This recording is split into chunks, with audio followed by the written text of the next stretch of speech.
오늘 시편 3편 말씀에 들어가면서 먼저 시편에 대해서 잠깐 나누고자 합니다. 시편은 그 자체로 독립되어 있는 것이 아니라 그 구약 성경, 나아가 신약 성경을 포괄하는 성경 전체의 맥락 속에 포함되어 있다고 합니다. 즉 시편 한 구절 또는 한 편을 이해하려면 시편 전체의 흐름과 함께 성경 말씀이 대변하는 이스라엘의 신앙의 맥락과 연관시켜 보아야 한다고 합니다. 예를 들어서 우리가 잘 알고 있는 여호와라는 하나님의 이름이 성경에서 드러내는 그 깊은 뜻과 또 그에 대한 다양한 신앙 고백이 내포되어 있다고 합니다. 또 목자라는 단어에는 자신이 양이라는 고백과 함께 목축 생활을 하던 이스라엘 생활 양식은 물론 거기서 비롯된 목자와 양의 관계를 비교하며 하나님과 하나님의 백성 간의 관계를 가리켰던 다른 성경적 표현 등이 다양하게 표현되고 있다고 말해주고 있습니다. 시편은 시를 한데 모아둔 책이어서 시편이라고 부르는데요. 우리에게 익숙한 시편들이 많습니다. 예를 들면 시편 1편은 복 있는 사람, 그리고 시편 8편은 여호와 우리 주여 주의 이름이 온 땅에, 그리고 시편 18편은 나의 힘이 되신 여호와여 내가 주를 사랑하나이다. 그리고 시편 23편 다 아시죠? 여호와는 나의 목자. 그리고 시편 51편은 다윗의 참회의 기도이고, 또 시편 150편 마지막 편이죠. 호흡이 있는 모든 자들, 이렇게 등등 있는데요. 여러분들 또 시편 많이 좋아하시잖아요. 그죠? 여기 포함되지 않지만 또 많이들 알고 계실 겁니다. 시편만큼 성도들에게 위로가 되는 책도 없을 것입니다. 시편에는 스토리도 그리고 역사도 예언도 거의 없지만 하나님을 믿는 사람들의 진솔한 삶과 신앙 고백이 담겨 있습니다. 누가 시를 썼는지, 그리고 언제 어떤 상황 속에서 시를 썼는지 알 수만 있다면 시 한 편이 주는 감동과 위로, 은혜는 말로 표현할 수가 없을 것입니다. 시편이 우리에게 무엇보다 중요한 것은 믿음의 선배들이 하나님 앞에 나아가 솔직하게 기도하고 또 노래한 개인적인 고백이기 때문입니다. 시편은 그저 하나님을 찬양하는 책이 아닙니다. 시편은 그저 하나님을 감사하는 내용만 담긴 책도 아닙니다. 시편 안에는 자신의 인생, 그 저자의 인생이 고스란히 담겨 있습니다. 한편의 시 안에 인생의 희노애락이 다 들어있다고 볼 수 있습니다. 기쁨과 슬픔, 그리고 사랑과 또 미움, 또 성공과 실패, 그리고 감사와 저주, 또 찬양, 경배, 또 지혜, 그리고 왕을 위한 시, 그리고 순례자들의 시 등등 시편에 참 많은 것, 인생의 인간의 생사고락의 모든 것들을 다 다루고 있습니다. 하지만 그 형식과 그 내용에 따라서 우리 크게는 찬양시와 또 탄원시, 그리고 감사시 이렇게 세 개로 나누고요. 그 밖에 시로 나누고 있습니다. 찬양시는 유일하신 절대자이신 하나님, 창조주 하나님, 이스라엘 백성이 믿고 따르는 하나님을 기리고 또 찬양하는 시편들이고요. 또 탄원시는 또 박해를 받거나 또 죽음이나 질병 같은 심각한 고통을 받을 때 하나님께 자신의 처지를 호소하며 권해주실 것을 탄원하는 내용의 시입니다. 또 감사시는 하나님께서 베푸신 구원의 행위의 위대함을 노래하면서 하나님께 감사드리는 내용입니다. 특별히 감사시는 부분적으로 탄원과 찬양의 내용이 들어있듯이 사실 이 세 가지, 찬양과 탄원과 감사, 이것은 서로 복합적으로 모든 시편에 다들 어울려서 표현된다고 합니다. 그리고 시편의 저자는 우리가 좀 오해하기 쉬운데요. 다윗이 전부 다 쓴 것이 아닙니다. 시편 150편 중에 73편이 다윗이 썼고 모세가 쓴 시편도 있고요. 그 다음에 솔로몬이 쓴 시편은 2개가 있습니다. 그리고 다윗과 솔로몬 당시에 또 예배를 담당했던 또 아삽이 또 12편 있습니다. 그리고 찬양을 인도하던 레위지파 고라의 자손 이 시편이 있는데요. 이런 것은 이제 처음에 그 시편 앞에 이렇게 기록이 되어 있습니다. 오늘 말씀 시편 3편은 다윗이 쓴 시입니다. 표제에 보면 다윗이 그의 아들 압살롬을 피할 때 지은 시라고 되어 있습니다. 분류하자면 탄원시인 거죠. 다윗이 그 아들 압살롬의 반역으로 인해서 압살롬으로부터 도망 다닐 때 지은 시라고 볼 수 있습니다. 이 내용은 우리가 요즘 열심히 큐티하고 있죠. 사무엘하 책의 그 15장에 나와 있습니다. 사람들은 누구나 어둡고 고통스러운 시간들을 보낼 때가 있습니다. 예를 들면 나 자신이나 또 우리 가족들에게 있는 질병으로 인해서 고통스러운 시간을 보낼 수도 있고, 또 나의 직장, 또 사업장, 그리고 사회에서 악한 자들로 인해서 고통을 받을 수도 있습니다. 특히 요즘 코로나, 이제 코로나 다 끝났다고 하지만 경제적인 위기 때문에 고통의 시간을 보내는 사람들도 있습니다. 그리고 이민자로서 이 미국 땅에서 인종차별을 받아 마음의 아픔을 당하고 또 정신적인 고통으로 우울증을 앓고 있는 경우도 있습니다. 이러한 일들 가운데 어떤 것은 원인을 알지 못하는 경우도 있고, 어떤 것은 원인을 알 수 있는 경우도 있습니다. 어떤 경우이든지 고통스러운 시간을 보낼 때마다 우리가 할 수 있는 것이 무엇이 있을까요? 오늘 시편에 다윗도 그러했습니다.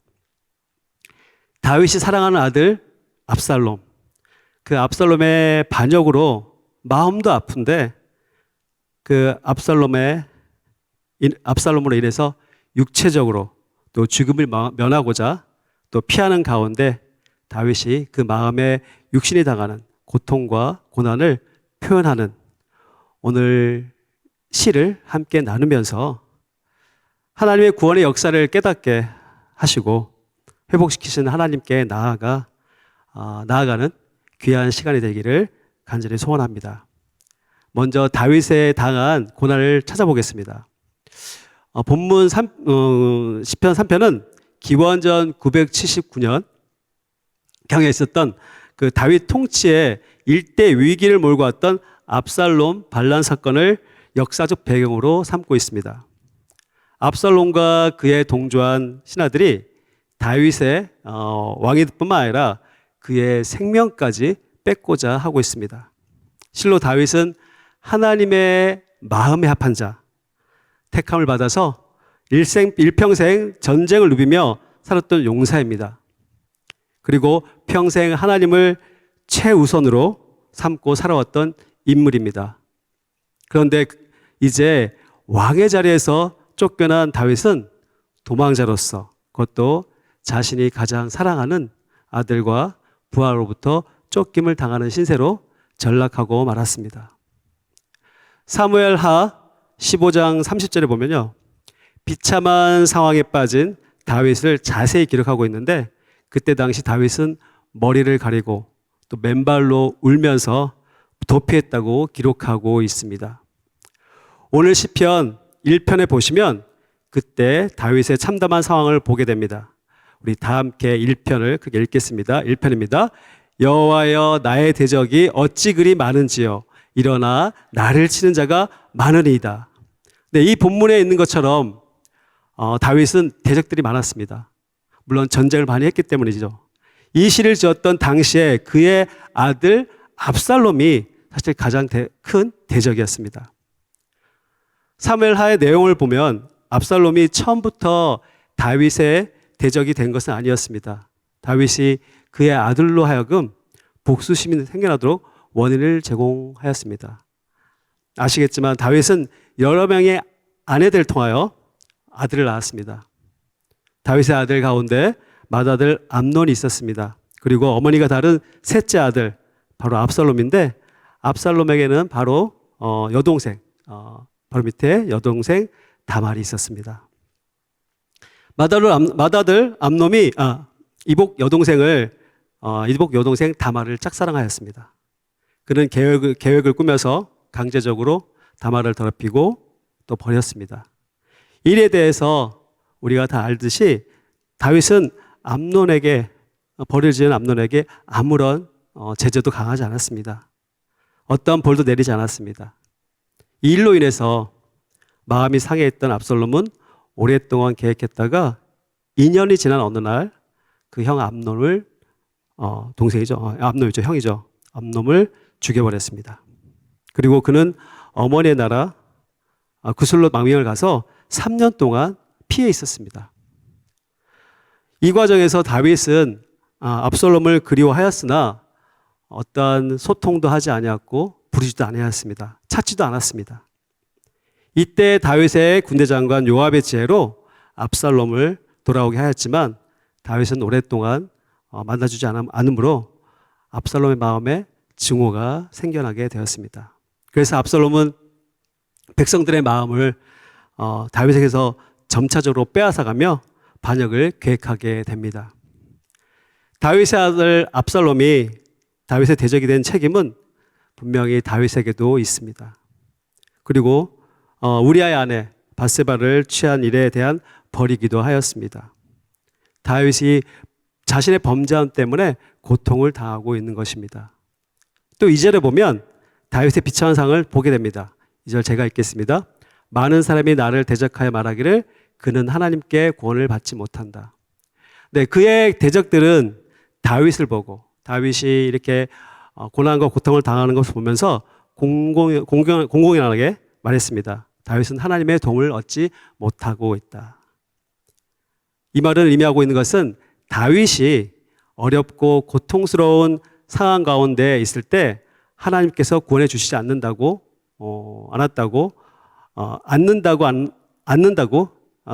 뜻입니다. 네. 사무엘상 15장 13절에 나와 있지만 당시 이스라엘 백성들의 인심이 다윗을 떠났습니다. 당시 이 상황에 대해서 시므이라는 사람이 다윗의 권좌에서 쫓기는 상황에 대해서 말씀하는데요. 사무엘하 16장 7절에서 8절까지 말씀하고 있습니다. 시므이가 저주하는 가운데 이와 같이 말하니라. 피를 흘린 자여, 사악한 자여, 가거라, 가거라. 사울의 족속의 모든 피를 여호와께서 내게로 돌리셨도다. 그를 이어서 내가 왕이 되었으나 여호와께서 나라를 내 아들 압살롬의 손에 넘기셨도다. 보라, 너는 피를 흘린 자이므로 화를 자초하였으니라 하느니라. 시므이는 다윗이 그의 아들 압살롬의 반역으로 인해서 왕위 자리에 물러나 쫓겨나는 것을 보고 그 이유를 사울을 죽이고 대신 왕이 되었기 때문에 하나님이 버리신 것으로 해석하고 저주하고 있습니다. 시므이뿐만 아니라 당시의 이스라엘 백성들이 하나님이 다윗을 버렸다고 생각하고 압살롬을 따랐습니다. 얼마나 억울합니까? 여러분들은 이런 상황들이 닥쳤을 때 어떻게 해결하겠습니까? 모든 상황들이 나를 대적하는 상황들, 나를 지옥의 나락으로 떨어지게 하는 그 상황들이 있었을 때 과연 우리는 어떻게 해야 할까요? 그러나 도리어 3절을 보시면 다윗은 어떻게 말하고 있는지 살펴보겠습니다. 3절을 제가 읽겠습니다. 여호와여, 주는 나의 방패시요 나의 영광이시요 나의 머리를 드시는 자이시니다. 네, 다윗은 여호와 하나님께서 그를 보호해 주시는 방패가 되신다는 사실을 고백하고 있습니다. 거의 대적에게 쫓겨서 대적들이 너는 하나님이 너를 버렸다 그렇게 말하는 상황에서 다윗은 그럼에도 불구하고 도리어 하나님의 주는 나의 방패시요 또 영광이시요 나의 머리를 드시는 자라고 선포하고 있습니다. 이것은 대적자들의 조롱에 대해 강하게 부정하는 것입니다. 다윗은 환난과 조롱을 당해도 흔들림 없는 믿음을 갖고 있었습니다. 바로 이 점이 다윗이 그렇게 인간적으로 연약하고 본인의 실수로 본인의 잘못으로 아들마저 잃고 또 아들이 또 반역하는데도 불구하고 그 연약함 가운데서도 하나님께서 마음이 합한 자라고 인정하는 부분이 바로 이것 때문입니다. 따라서 우리들도 역경들과 고난 속에서 힘들고 어려울 때 하나님은 나를 이대로 방치하시지 않으시고 나의 방패가 되어주신다는 굳건한 믿음으로 무장하여서 구원의 하나님을 깊이 체험하는 저와 여러분이 되시기를 간절히 축원합니다. 우리 4절을 다 함께 읽겠습니다. 4절입니다. 내가 나의 목소리로 여호와께 부르짖으니 그의 성산에서 응답하시는도다. 네, 다윗은 역경과 고난 속에서 행한 것은 여호와 하나님의 이름을 부르짖으며 기도했고 또 하나님께서 그 기도를 들으시고 그 상황에서 구원해 주셨다는 것입니다. 그리고 무엇보다도 그거에 대한 확신을 가지고 있었던 것입니다. 이렇게 기도 응답에 확신 있는 사람들은 환난을 당하여 여지없이 환난을 당할 때마다 여지없이 기도를 합니다. 다윗은 7절에서 하나님께 다시 기도합니다. 제가 읽겠습니다. 여호와여 일어나소서, 나의 하나님이여 나를 구원하소서. 주께서 나의 모든 원수의 뺨을 치시며 악인의 일을 꺾으셨나이다. 사랑하는 성도 여러분, 우리들도 어렵고 또 힘들 때가 분명히 있습니다. 남은 모르지만 내 자신은 알고 있습니다. 하지만 하나님께서는 낙심하지 말고 바로 그때가 하나님을 굳건히 신뢰하면서 부르짖으라 말씀하고 있습니다. 하나님만이 저를 구원할 수 있습니다. 하나님이 없으면 저는 죽습니다. 저를 버리지 말아 주시옵소서. 그럼 어떠한 고난이 와도 또 어떠한 악조건 속에서도 참아내겠습니다. 다윗처럼 이렇게 기도하라고 우리에게 말씀하고 계십니다. 나의 능력으로는 할 수 없다고 인정하고 하나님만이 하실 수 있다고 선포하며 기도할 때 하나님의 기적이 일어날 줄로 믿습니다. 아멘이십니까, 여러분? 네. 우리 인간의 힘으로는 되지 않는 것들이 너무나 많기 때문에 우리에게 기도하라고 말씀하십니다. 이런 하나님의 말씀에 순종하는 저와 여러분이 되시기를 간절히 기도합니다. 마태복음 7장 7절에서 8절의 말씀을 제가 읽겠습니다. 구하라 그리하면 너에게 주실 것이요 찾으라 그리하면 찾아낼 것이요 문을 두드리라 그리하면 너에게 열릴 것이라.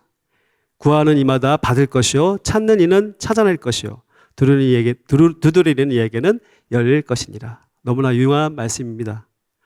우리 인간이 도저히 찾을 수 없고 얻을 수 없고 열 수 없는 것이 분명히 있기 때문에 말씀으로 하나님은 우리에게 기도하라고 선포하십니다. 기도하면 찾을 수 없는 것을 찾게 된다는 것이요 얻을 수 있고 열 수 있다는 것입니다. 믿으시죠, 여러분? 네, 우리는 기도해야 됩니다. 따라서 자신의 연약함과 무능함을 알면서도 하나님께 기도하지 않으면 그것은 바로 그리스도인의 교만이요 또 신앙생활을 포기하는 것입니다. 다윗도 사방에 꽉 막힌 막다른 상황에서 오직 하나님만 의지하며 기도했습니다. 우리 또한 오직 하나님만 의지하며 나아가는 안디옥 성도들 되기를 간절히 기도드립니다. 마지막으로 다윗 왕의 믿음을 보십시오. 절대절명의 도피 순간에서 다윗은 오직 하나님이 나를 붙들고 계시다는 확신을 가졌습니다. 5절입니다. 다 함께 5절 읽겠습니다. 내가 누워 자고 깨었으니 여호와께서 나를 붙드심이로다. 다윗은 지금 쫓기는 신세예요. 자신의 생명이 아주 위태로운 상황입니다. 잘 때 누가 와서 칼로 그를 죽일 수 있는 상황입니다. 웬만한 사람이면 너무 불안해서 잠을 청할 수도 없을 것입니다. 그러나 다윗은 어땠습니까? 자기 목숨이 위태로운 상황이고 싸움을 해도 불리한 상황인데 두 다리 쭉 펴고 깊은 상황인데 어떻게 두 다리 쭉 펴고 잠을 잘 수 있겠습니까? 그리고 자기 아들에게 배반을 당해 쫓기는 상황에서 다윗이 그 일만 생각하면 얼마나 속이 상하겠습니까? 억울하기도 하고 기가 막혀 잠이 오지도 않을 것입니다. 설사 잠을 자다가도 너무 억울해서 벌떡 일어났을 것입니다. 그런데 다윗도 그런 속상한 일을 당하고도 다윗은 그런 속상한 일을 당하고도 하룻밤을 잘 보내고 아침에 상쾌한 기분으로 깨어날 수 있었습니다. 이런 여유와 평안함이 어디서 나올 수 있었겠습니까? 다윗은 하나님을 보호하시고 또 붙잡아 주셨기 때문에 다윗은 고백하고 있습니다. 6절을 제가 읽겠습니다. 천만인이 나를 에워싸 진친다 하여도 나는 두려워하지 아니하리이다. 수적으로 보면 또는 논리적으로 볼 때도 10,000명 대 한 사람, 10,000명 대 다윗 한 사람은 누가 보아도 다윗이 굉장히 불리한 상황입니다. 특히 여기 상황에서 볼 때 10,000명은 보통 사람도 아닙니다. 전쟁에 나가 싸울 수 있는 군인들, 군사들을 가리키는 것입니다. 그럼에도 불구하고 10,000명이 두렵지 않다는 것은 바로 무엇을 뜻하는 것입니까? 10,000명보다 하나님 한 분이 더 우세하다는 것입니다. 이렇게 다윗과 같이 하나님의 능력의 크심과 위대성을 확신한다면 우리들도 아무런 두려움 없이 고난에 대처하며 끝내 승리를 이룰 수 있을 것입니다. 그런 다윗과 같은 믿음을 소유한 저와 여러분이 되기를 간절히 축원합니다. 아무리 큰 고난이 닥쳐도 또 큰 병으로 병실에 누워 있어도 도저히 열릴 것 같지 않은 상황에서도 하나님의 붙드심만 있으면 그 어디나 안전합니다. 마음의 평강이 충만합니다. 하나님의 보호심 아래 편히 잠을 잘 수 있습니다. 믿으시죠, 여러분? 이렇게 우리들도 주님과 함께 하심을 믿고 확신한다면 각종 시련과 고난에도 그 어떤 극한 상황에도 조금도 흔들림 없는 삶을 살리라 믿습니다. 마지막으로 7절과 8절을 모두 함께 아주 큰 소리로 함께 읽겠습니다. 7절, 8절입니다. 시작. 여호와여 일어나소서, 나의 하나님이여 나를 구원하소서. 주께서 나의 모든 원수의 뺨을 치시며 악인의 일을 꺾으셨나이다. 구원은 여호와께 있사오니 주의 복을 주의 백성에게 내리소서. 네, 다윗은 그의 믿음을 기도로 표현하기를 여호와여 일어나소서, 나의 하나님이여 나를 구원하소서. 주께서 나의 모든 원수의 뺨을 치시며 악인의 일을 꺾으셨나이다 라고 선포하고 있습니다. 이러한 믿음은 앞에 2절에서 저는 하나님께 도움을 받지 못한다, 즉 하나님이 그를 구원하지 않으실 것이라고 말하는 것과 놀라운 대조를 이루고 있습니다. 다윗은 하나님께서 다윗을 삼키려고 턱을 벌리며 무서운 일을 드러내는 그것을 부수어 버릴 것이라는 것을 고백하고 있습니다. 그리고 다윗은 구원은 여호와께 있사오니 주의 복을 주의 백성에게 내리소서라는 기도로 그의 믿음을 표현하고 있습니다. 다윗은 온전히 구원이 오직 여호와 하나님께로서 나는 줄로 믿고 기도하고 있습니다. 그의 믿음대로 하나님께서 구원해 주셨습니다. 그리고 많은 사람들이 다윗을 떠났다고 했지만 사무엘하 17장에 보면 암몬족인 소비와 로데발 사람 마길, 그리고 길리앗 사람 바르실레라는 사람들을 보내주셔서 다윗을 돕게 하십니다. 하나님께서 다윗의 믿음대로 여러 사람들을 붙여주셔서 구원해 주십니다. 사랑하는 성도 여러분, 여러분은 어떠한 고난과 고통에 처해 있습니까? 비록 지금은 눈에 보이지 않지만 항상 그런 위기 상황은 언제든지 닥칠 수 있습니다. 그럴 때마다 다윗이 자신의 생애에서 사랑하는 자신의 아들로 인해서 가장 고통스러운 시간을 보내고 있을 때 하나님만 바라보며 부르짖은 것처럼 우리는 부르짖어야 합니다. 하나님께서 이 모든 상황에서 구원해 주신다고 하는 확신을 가지고 믿음의 기도를 해야 합니다. 사람을 의지하지 말고, 사람 때문에 얼마나 많은 상처를 받았습니까? 오직 하나님만 바라보며 의지하며 기도해야 합니다. 오직 한 분이신 구원자 여호와 하나님께 나아갈 때 다윗이 고백한 대로 주는 우리의 방패시요 우리의 영광이시요 우리의 머리를 드시는 자이시니이다. 구원은 여호와께 있사옵니다. 선포하며 나아가는 믿음의 저와 여러분이 되시기를 간절히 축원합니다.